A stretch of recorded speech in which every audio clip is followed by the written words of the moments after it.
જય શ્રી કૃષ્ણ. જય હો, મંગલમય હો.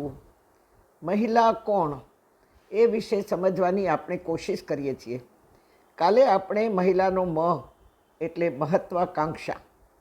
આમ તો આકાંક્ષા, આશા, આસક્તિ પ્રત્યેક મહિલાઓમાં હોય જ, કારણ કે આ બધું એના સ્વભાવમાં જન્માંતરથી ભરેલું હોય.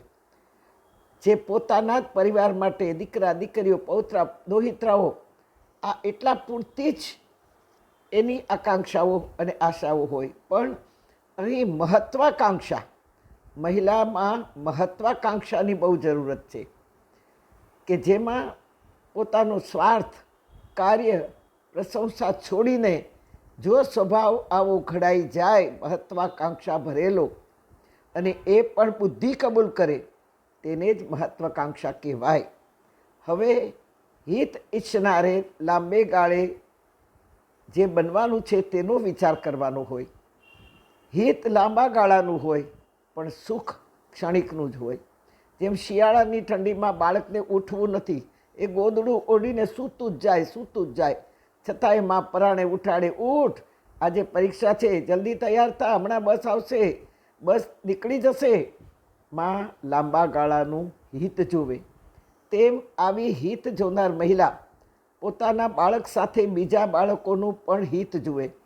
મારા કુટુંબમાં કોઈ બાળક નિરક્ષર તો નથી ને? મારા સમાજમાં કોઈ બાળક ભૂખ્યું તો નથી ને?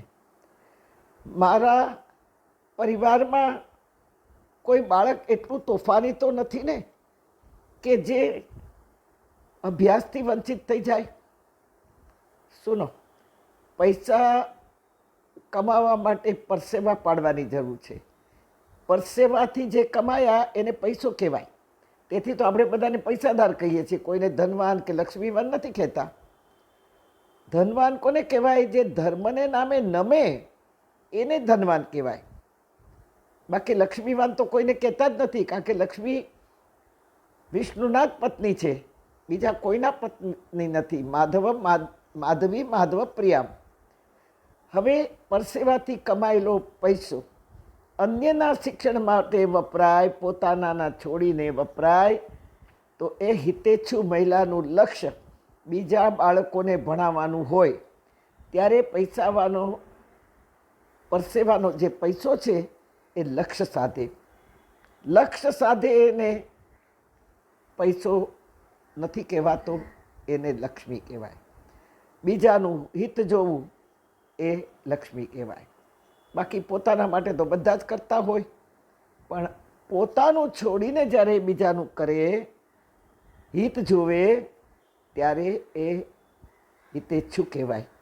જુઓ, આ જગતમાં કેટલા કામે લાગેલા દેવો છે. જુઓ,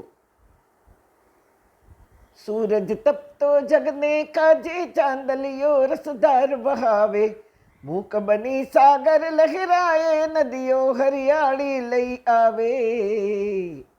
પંખીડાઓ આ જગતનું સંગીત, હળી મળીને કરીએ સૌને પ્રીત.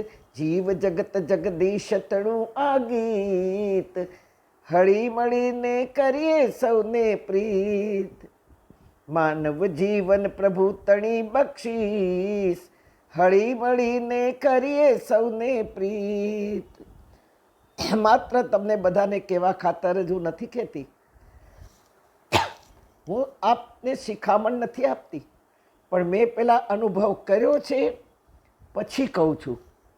હા, હું કહું છું કે વર્ષોથી ધર્મ કાર્યથી આવેલી આપણી જે આ લક્ષ્મી છે, તમારી પાસે પૈસો છે, એ જ્યારે તમે મને આપો છો, એક લક્ષ્ય સાધો છો કે આપણે માને દઈએ, સારા કામે વાપરશે. તમે લક્ષ્ય સાધી અને પૈસાને લક્ષ્મી બનાવી.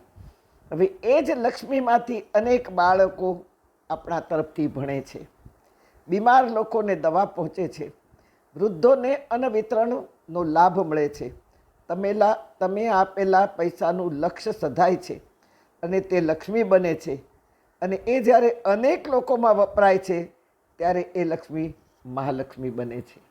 હા, માટે કોઈને પણ પરસેવાથી પાડેલો પૈસો આપવા માટે પણ વિચાર કરજો કે ક્યાંક આપણો પૈસો લક્ષ્ય ન સાધતા જેને દીધું છે એ ભોગ વિલાસમાં તો નથી વાપરતો ને.